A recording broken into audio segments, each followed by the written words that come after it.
and Mike Reiss of ESPN joining us here at camp. Mike, you're back, baby. Beetle, Zoe, McCone. How we doing? You're so excited for this, aren't you? I'm excited to be sitting with you guys. I can't tell you how many people over the off-season would say, like, I love listening to you on 98.5 with Beetle, Zoe. Yeah, of now course. McCone.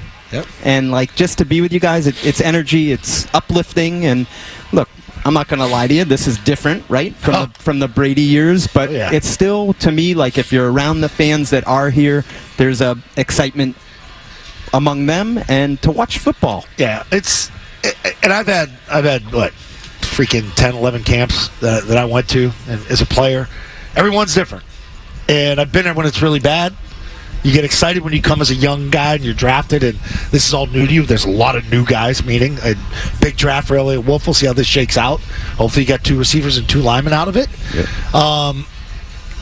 And then you find a team that starts to grow and you can tell things were getting better. And when Buzz started to enter the facility and when Bill Parcells took over and football became more important again. And it grew and it took off and then it went to Pete Carroll and we had good teams with Pete. And, you end up having Bill Belichick for all that time and Tom Brady. And, we know what the history is there.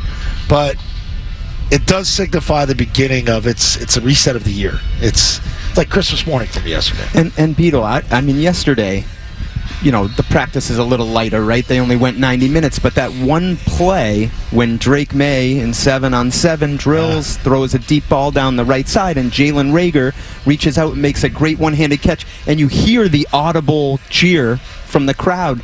Like, I'll tell you, the players were fired up, but I mean, that's what this is about, right, Beetle? Yeah, I mean, sure. It's also about getting ready for the season. So I'd have to ask you a big picture football question here. Yeah.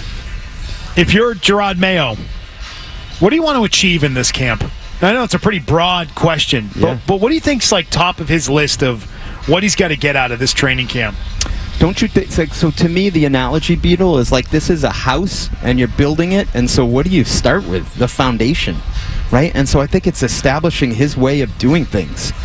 And I know that's like it's a big picture question and it's sort of a big picture answer, but what's it going to look like? That's important, though. And I think what you're describing, right, is like a program. What's his program look like? And the culture, and I think it's still evolving. And I'm going to be honest with you guys. Like, I've thought about this a lot. I remember we were up in the club last year, and we talked in December, and we were talking about Bill's future.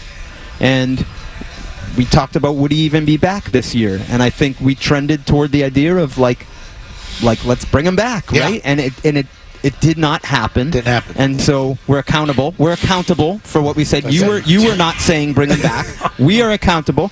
We were wrong. But now that has happened, what does it look like? And does the change that they've identified they needed to make, does it manifest itself in better results? Do you sense a different sort of vibe and atmosphere with players, just in the brief times you've been able to talk to these guys to this point? Yes. Does it feel a lot different? It feels looser. Like, that would be one word I would use. And I think I was watching some of the videos from yesterday over again to listen for that. And I think Dietrich Wise, who's been here for 8 years now, I think he said something like, guys are, I don't want to say they're happy, because I'm careful to create the perception that it's like not a tough environment that's preaching competition, like all that's true. I just think a weight has been lifted where players feel like they maybe can let their hair down a little bit and not have to worry all the time about what they say. Yeah, that's what I saw. That's what I had Mayo for All Access. You're going to see that Friday night on Channel 4. But he said, I've been through this as a player. And I think that's one thing that stuck out to me from yesterday. Like, he knows because I said, what are you going to tell fans to come down here? What's different? What are you going to? Because we're going to be doing more team periods. I think you get a lot out of the team periods, and I love that because I think that's what creates real game situations. Because I think most coaches, like ball coaches with the whistle and the bike pants and the spot-built shoes, they want to do the one-on-ones. They want an individual instruction period because we can coach them and teach them. Well, I think you get together as units. Like, that brings the team together more. And I think that accelerates things. And maybe that's even looking at, can Drake May pick this up? Mm-hmm. Because if we just do individuals, we're not helping him. We're not helping him get better. If we don't play him, we're not helping him get better. If we're not putting him in blitz periods, he's not going to get better. He doesn't know how to handle a blitz.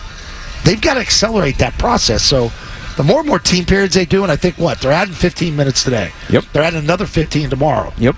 So they went 90 minutes yesterday. They're going, they're going an hour and 45 today. They're going full 2 hours tomorrow. So he's going to build that, and it's not just going to be Camp Cushy here. A lot of people feel it's going to be Camp Cushy. He goes, no, we're going to work. We're going to work, but I got to get their trust. So he's talking about that. And I was thinking about the team periods from yesterday. That's really that was the best part of the practice, and that we talked about the Drake throw to Rager, which was really to me as much about Rager's catch as the throw. Great route. But if he makes a play like that every practice in those team periods, to me that starts to pair up with what Mayo said. Does he light it up, right? Like that's part of it. So we're going to watch for that, and then I'd say defensively.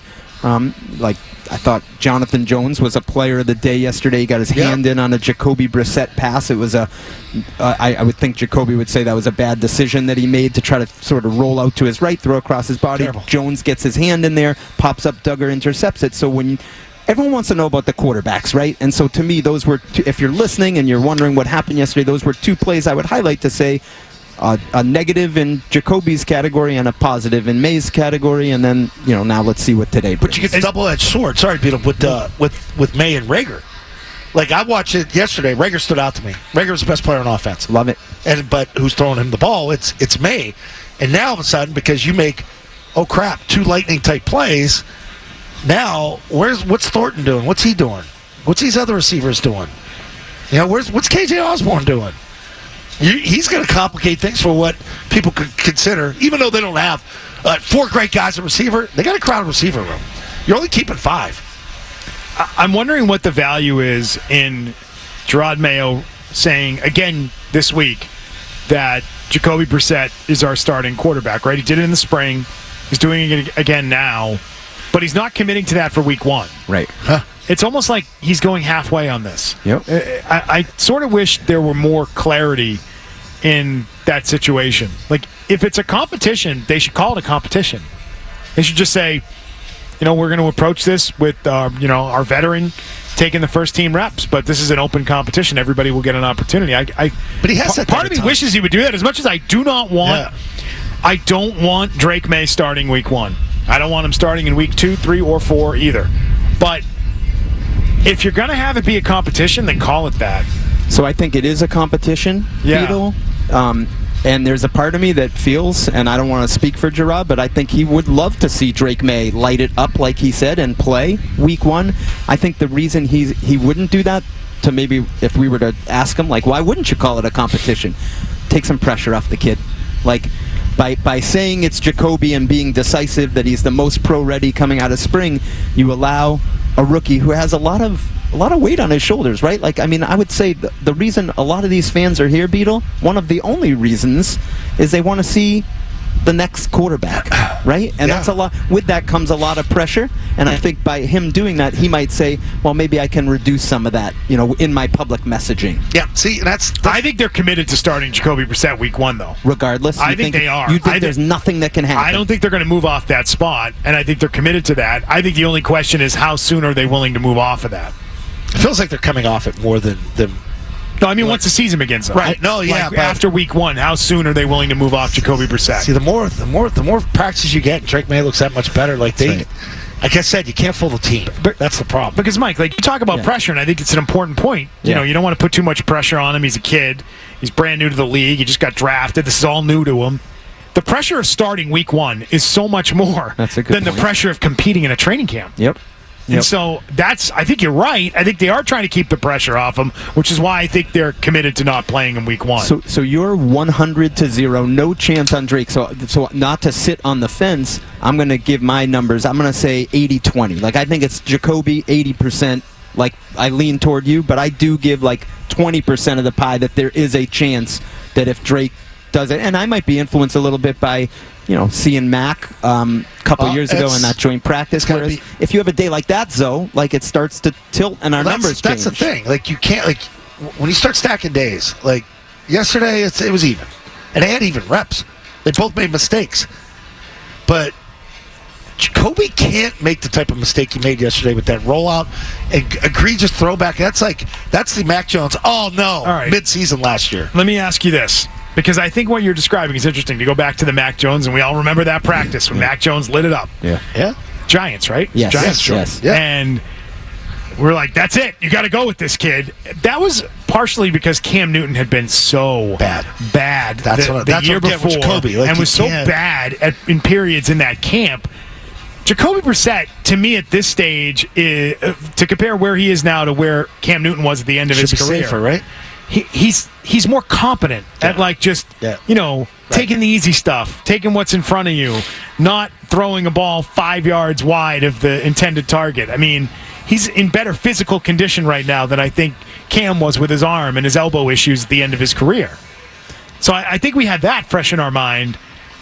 This is at least a professional, right? A guy who's going to go out and you do the basics. You gave him $8 million. You convinced him to come here and have an opportunity to sort of revive his career, jumpstart it, and have another opportunity at starting. Because I think he's earned that. Cam was just sitting out there at the end of June when they picked him up. Yep. Like just sitting on the street. Bill gave him $1 million. We all know what the deal was there. But I'm with you more on the 80-20 part of it. But Jacoby can't go out and fall. Jacoby would have to go out and fall on his face every day. Yep. Like, have bad picks every day, and then Drake would have to stack together the 14 to 16 days, and that's where the turnover would happen. And one thing to build off Beadle's point is I think, in addition, the coaching staff's background with Jacoby, like I feel like Alex Van Pelt, the OC, is invested in him from having had him in 2022 with the Browns.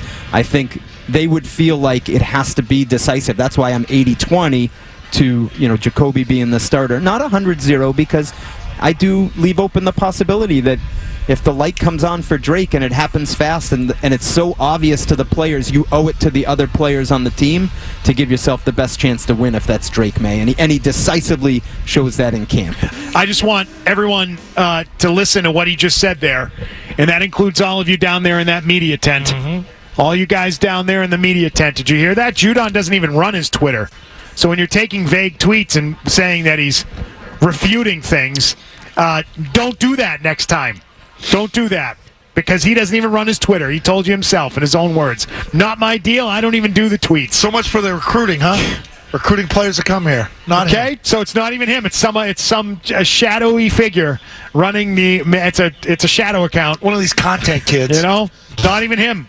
It's some college kid on an internship. Before you start saying he refuted things, refuting what Greg Bedard said, which is that Matthew Judon was not going to play on his deal.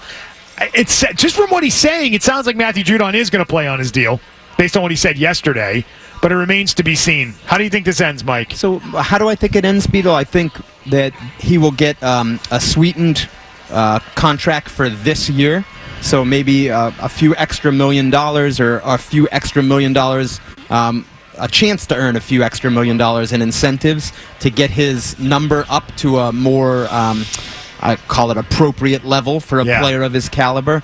And then he would either, depending on how the season goes, be a prime candidate to be acquired by another team in a trade at the trade deadline, looking for an edge rusher on a reasonable contract that could end up re-signing with that team that acquires him, or going to free agency after the year and then staying here as a re-signing, if depending on how his season goes, Beetle, or sign somewhere else. So you had reported that the team did make an offer of some sort, right? So, Beetle, my understanding is they've discussed various scenarios of like, hey, we want to extend the contract out X amount of years. We'll go into future years. My assumption is that whatever the team would be willing to do in future years probably isn't close to the level that Judon would want to sign for to give away going to free agency next year. Or like, let's talk about up in the value of the contract for this year. Yeah, I think that's the deal. It's a 1 year bump. They're $55 million under it. And I keep saying, like, you want him there week 1 in Cincinnati trying to get the Burrow. That helps you week 1. You're new. You need help. You're not a talented team. And he's a talented guy. And look at it from both sides. So you got a player who's going to turn 32 in August, who's coming off an injury that by all accounts, his recovery has been good, but he's still got to get out there and play and show that he's over Tough the injury. injury. Yep. And he's entering the final year of his contract. You can't. I mean, if I'm a team and I'm trying to put myself in the position of Elliot Wolf as the executive director, vice president of player personnel, I'm going to tread lightly on any extension that I might offer. Like, I'm going to want to see a little more. But I do think that if I'm being honest, like, I do think Judon deserves a bump this year because when they adjusted his contract last year, it's my understanding it was with, hey, we're going to revisit this a year from now. The hard part is the injury, right? It complicated it. If he had played all of last year, it probably would have been done by now, in my opinion. And so I think part of this is, and I was trying to get in with Matthew yesterday. I don't know if you listened to the whole thing. There was some yelling at the end. I was like, Matthew. Because it really, I want to ask him the question, like, would it be suffice to play out the contract with an increase for this year? Like, I think part of it is, like, what does he want? I'd say he would say yeah. Because, like, okay, at 32, if you take care of me, it makes me happy I'm getting money bumped this year. It also gives me an opportunity for teams to see me and know that, hey, at the end of this, you can come get me. You know? And to Beatle's point, I'm glad you mentioned it. Like, I don't think this is a situation where the team is saying, you're playing on the deal, we're not talking. Like, I don't think that's the dynamic. They haven't hit a number that he likes. They haven't hit a number he likes. They've offered him something.